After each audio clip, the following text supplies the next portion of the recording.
एक नौजवान ने फिल्मों से सीखा कि कत्ल के बाद शवाहिद कैसे मिटाए जाते हैं, फिर अपनी सास को मुबैना तौर पर मार डाला।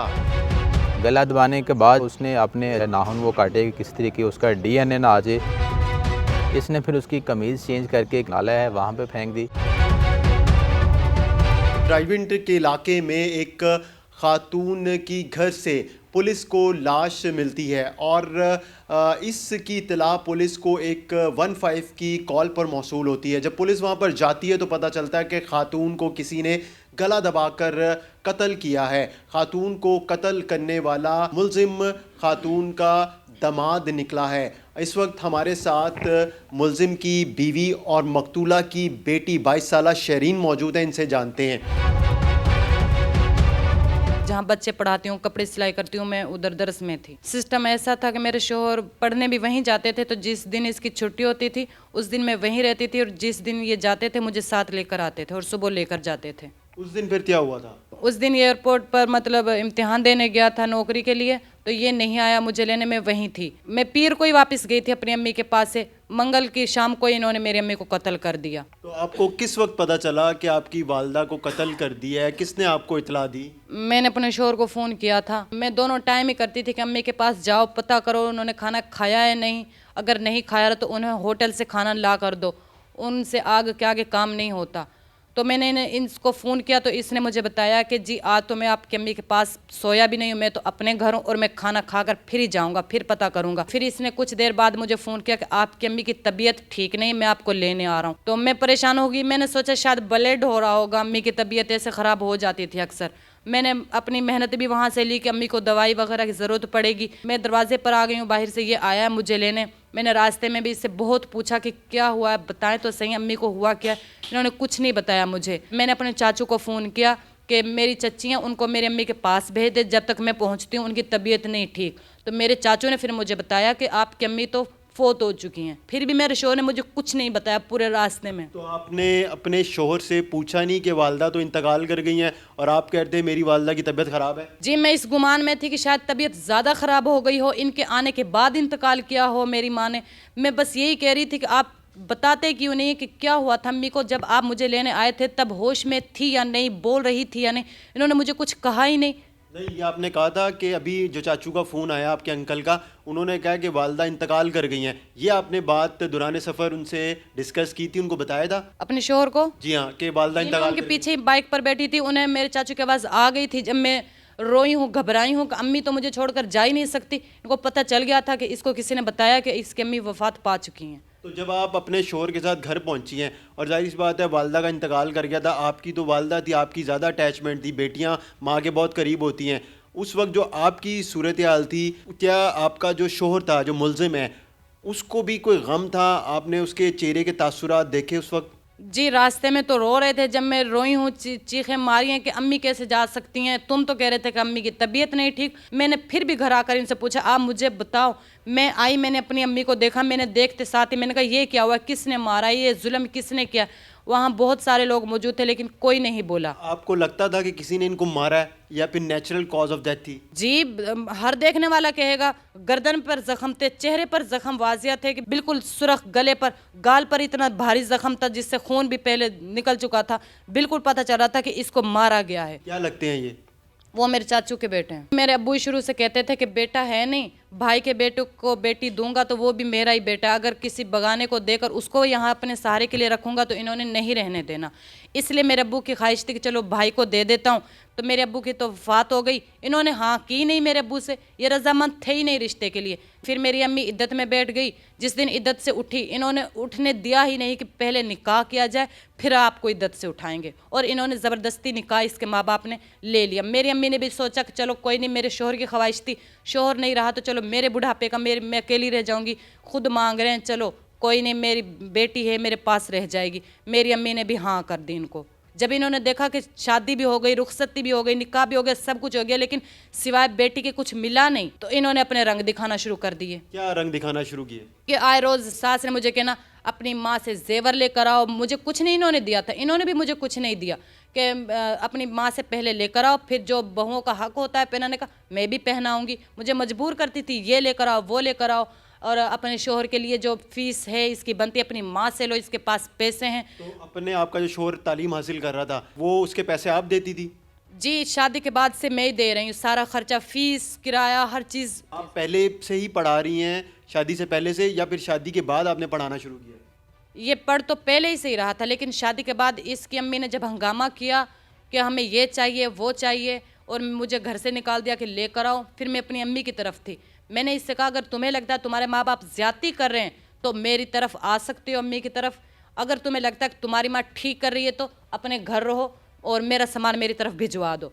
तो ये आ गया था, इसने कहा था माँ बाप है कुछ कह नहीं सकता, लेकिन मुझे पता है वो तुम्हारे साथ ज्यादती कर रहे हैं और ज्यादती वो इसलिए कर रहे हैं कि तुम्हारे सर पे शायद भाई और बाप नहीं है। जब ये पकड़ा गया, पुलिस ने हिरासत में लिया तफ्तीश के लिए, तो आपको कहीं ये हुआ कि पुलिस जो है गलत कर रही है, इसने नहीं मारा होगा, ये तो मेरा शोहर है और ये जो मकतूला है यानी कि आपकी वालिदा हैं उनका दामाद है, ये कैसे मार सकता है? अपनों पर ये भरोसा तो सबको होता है, लेकिन अक्सर औकात अपने ही सांप निकल जब आते आपको हैं। पता चला कि हिरासत में ले लिया है, तो उस वक्त सबसे पहले आपने क्या किया, किससे बात की, किसी से पूछा कि क्यों लिया? मेरे सामने ही लिया था। मैं पुलिस के सामने इसे दिलासा दे रही थी कि तुम परेशान मत हो ना, हमें तो अपनी अम्मी का कातिल चाहिए, या आपसे तफ्तीश करेंगे, आप सच सच बताना कब आप शाम को अम्मी के पास आए, जब आप सुबह आए तो अम्मी कैसे लेटी हुई थी, आपने कैसे देखा था अम्मी को, क्या किया था आपने, सारी बात इसको सच सच बताना। तो इसने ये कहा आपको कि मैंने नहीं मारा? मुझे इसने एक दफ़ा भी नहीं कहा, ना मैंने इससे कहा कि आपने मारा है। मैंने इससे हाँ ये सवाल ज़रूर पूछा था कि ये कैसे हो सकता है कि आप अम्मी के पास रात सोए नहीं। मैंने तो आपको ताकीद की हुई है कि अम्मी के पास से आपने हिलना ही नहीं है, इनकी तबीयत ख़राब रहती है, ब्लड वगैरह पानी वगैरह मांगती हैं, दवाइयाँ, इसके पास रहना, आप रात क्यों गायब रहे? तो इन्होंने मुझे बताया कि जी आपकी अम्मी ना चाचू की तरफ चली गई थी तो इसलिए मैं अपने घर चला गया। जब गिरफ्तार हो गया, अपना जुर्म का इतराफ़ कर लिया, उसके बाद आपकी मुलाकात हुई, आपने इससे पूछा कि तुमने ऐसा क्यों किया? जी, थाने में मुलाकात हुई थी मेरी, पुलिस ने करवाई थी कि ये सुन लें ये अपना जुर्म इकरार कर रहा है। इसने भी कुछ कहा ही नहीं था, मेरे पाँव पकड़ने लग गया। फिर भी मैंने कोशिश की कि शायद ये बताए। पहले तो मैंने इसको पीछे कर दिया, माँ के कातिल को कोई करीब आने देता है? बिल्कुल भी नहीं आने देता। मैंने इससे बहुत पूछने की कोशिश की कि आप बता दें आपके साथ कौन है, लेकिन मेरी बातों के जवाब वो उसके साथ साथ पुलिस ने भी मुझे दिए। हालांकि हक सिर्फ उसी का था कि जो मैं सवाल करती जवाब वो ही देते, लेकिन कुछ जवाब उसने दिए और कुछ पुलिस ने दिए। ये जो मुल्ज़म है ये गर्दमाद था और मुल्ज़म का जो अपना घर है वो इनका बिल्कुल साथ अटैच है। जो मकतूला है ये इसकी सकी चाची है और ये पिछले 3 माह से इसके पास ही रैश पजीर था। जो मुल्ज़म है बेसिकली वो स्टूडेंट है, सुपीरियर यूनिवर्सिटी का BS मीडिया कर रहा है वहाँ से। ये अपने पेरेंट्स हैं उनसे ये नाराज़ था और ये अपनी सास के पास ही रहता था। जो मुल्ज़म है इसकी अपनी जो मिसेज़ है ये बैरी ऑर्चर्ड में काम करती है। ये दूसरे तीसरे दिन जो है वहाँ से छुट्टी मिलती है, घर आती है, लेकिन रूटीन में वहाँ पे रहती है। अक्सर जो है मकतूला की और उसका ये जो दामाद है कि आपस में नचाकी रहती थी। वो कहती थी कि आप कमाते नहीं हो और हमारे घर का खा रहे हो, मेरे घर पे कब्ज़ा करना चाहते हो, आपके पेरेंट्स ने आपको निकाला हुआ है। मुल्ज़म जो है उसको इस बात का रंज था। उसने जो है वो प्लान बनाया। प्लान बनाने के बाद उसने रात को तकरीबन 1 बजे उसका गला दबाया। गला दबाने के बाद जो है उसने अपने अच्छी तरह से हाथ साफ़ किए, अपने जो है नाखून वो काटे कि किस तरीके उसका DNA ना आ जाए या किसी किस्म का कोई शवाहिद ना मिले। अच्छा, ये सब कुछ उसने कत्ल के फौरी बाद किया? जी, उसने कत्ल के फौरी बाद किया। उसके बाद जब इसने ये वकूआ किया है तो मकतूला की कमीज़ फट गई थी। कमीज़ जो है इसने उसको रिप्लेस किया ताकि लोगों को पता ना चले कि अगर कमीज़ फटी हुई मिल गई तो पता चल जाना है कि ये उसके पास होता था। तो अगर कमीज़ फटी है तो डेफ़िनेटली इनका आपस में झगड़ा हुआ होगा। इसने फिर उसकी कमीज़ चेंज करके करीबी जो है वो घर के पास एक नाला है वहाँ पे फेंक दी। जब सुबह फजर का टाइम था तो ये अपने वापस घर चला गया। खुद 7-9 बजे अपनी वालदा को बताता है कि मैं घर गया हूँ वहाँ पे, तो मेरी जो सास है वो उठ नहीं रही। तो उसकी जो है वालदा उसने फिर आके देखा तो उन्होंने वावेला किया कि ये तो फोत हो गई है, इसका कोई इशू बन गया है। फिर उन्होंने डॉक्टर बुलाया, कन्फर्म हो गया कि इसकी डेथ हो गई है। तो इन्होंने ये जो मुल्ज़म था ये बड़ा चालाक था और दूसरे भी जो लोग थे करीबी भी जो वो इतने पढ़े लिखे नहीं हैं, तो वो बज़ाहिर ऐसे ही लगता था कि जैसे इसकी नेचुरल डेथ हुई है।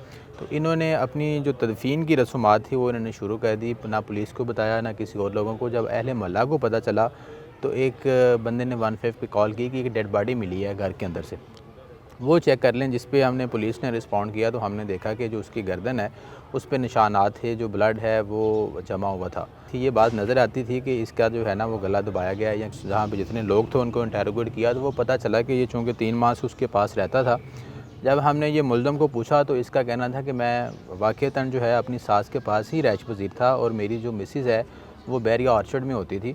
लेकिन जिस रात ये वक़ूआ हुआ है वो चूँकि अंदर से घर लॉक था तो मैं अपने घर जाके सो गया हूँ, मैं यहाँ पे नहीं सोया। इसको फॉरवर्ड करके देखा कि पिछले 3 माह से ये बंदा अपनी सास के पास सो रहा था और कभी इस तरह का वाक़या नहीं हुआ।